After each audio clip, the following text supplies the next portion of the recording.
Hello friends, welcome to the Teaching Moms. Today is brought to you by the letter W. Did you know that kids like to look at stuff when you teach them new things?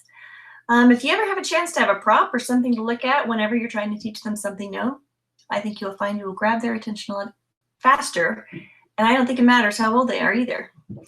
The reason why the letter W is our letter today is that we are going to talk about who, what, when, where, why, and how. Even though how, there's not a W at the beginning, but there is at the end, so we'll count it.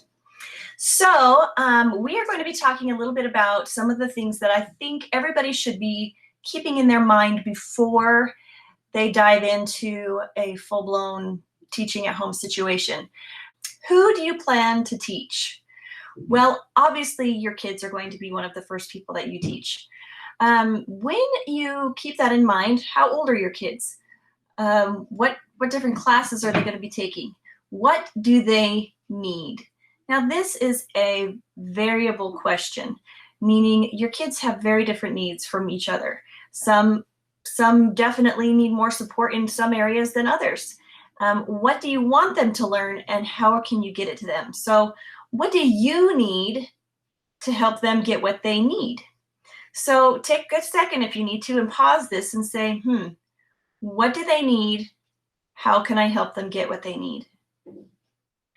Now, I want you to think of this third question carefully. Who do you need to be in order to get them what they need? Often we set goals, but we don't think about what kind of person do you need to become in order to get that goal.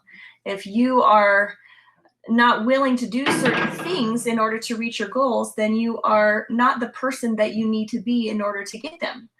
And sometimes we need to work on ourselves in order to help others get what they need. The second person, who do you plan to teach, is yourself. You need to definitely be keeping this in mind, that you, as an individual, need to be educating yourself in order to be a good teacher to your kids. You need to know the material that you're going to be providing for them. You need to know how to get those things. So you need to make sure that you spend time and create some time in your day in order to better meet their needs. So, questions to ask yourself. What do I need to do to be a good teacher to my kids? What resources should I have, or do I already have? Okay, think about that, write them down. Where can you get those resources if you don't have them? Am I continuing to learn so I can teach my kids?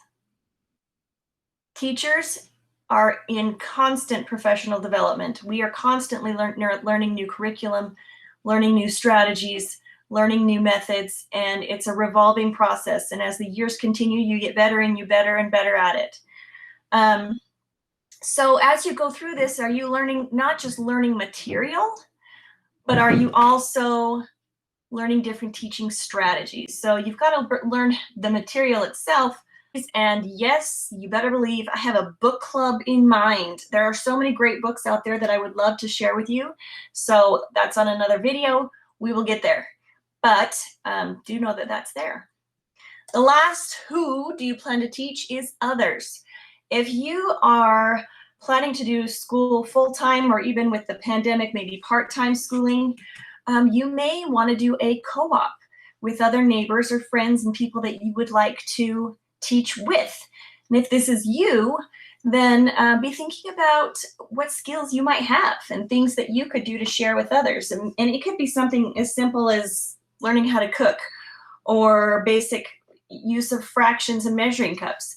Maybe it's learning how to change a tire. I don't know.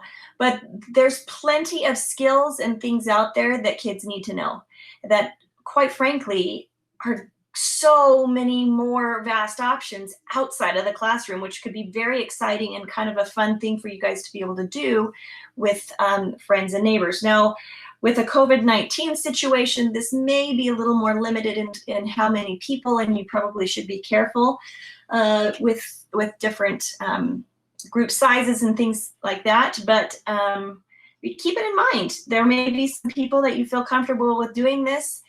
Currently, I'm doing a class, co-op class for my niece and some of her friends, and it's an art class. So we'll be meeting once a week, and it was something I was excited to do, and so we're going to be doing that. So if there's any sort of skills that you feel like are going to be beneficial for your kids, to yourself, and for their future, then that's something you should probably be thinking of. Those are the who's of the who, what, when, where, why, and how. And the next video, you get to hear the what. So look forward to that.